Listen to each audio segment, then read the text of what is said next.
Hindi ugali ng mga lalaki na magsabi ng break na tayo. Hindi na kita mahal. Hindi na ako masaya sa relasyon na meron tayo. Palayain mo na ako. More on action sila. Babaliwalain ka niyan na parang pakiramdam mo wala ka talagang halaga at patuloy kang sasaktan niyan hanggang sa ikaw na mismo ang bumitaw. Paparamdam niyan sa'yo na hindi ka na mahalaga, na hindi ka na mahal. Hindi mo na rin maririnig na mag-I love you yan. Ipaparamdam niyan sa'yo na wala ka ng kwenta. At take note, ito ang matindi.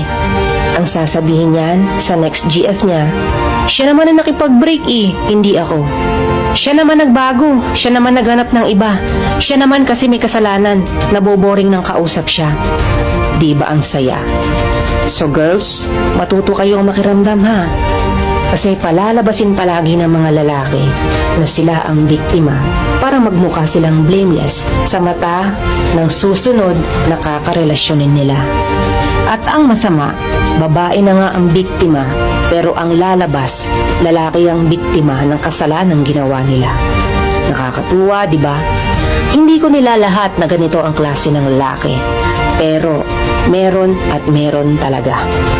Yung ipinaramdam niya sa'yo na wala ka ng halaga, iniwanan ka na, pinasuko ka kahit ayaw mong isuko siya. Tapos sa kwento niya, masama ka pa. Siya na nga ang nagbago, siya pa ang may ganang gawan ka ng kwento.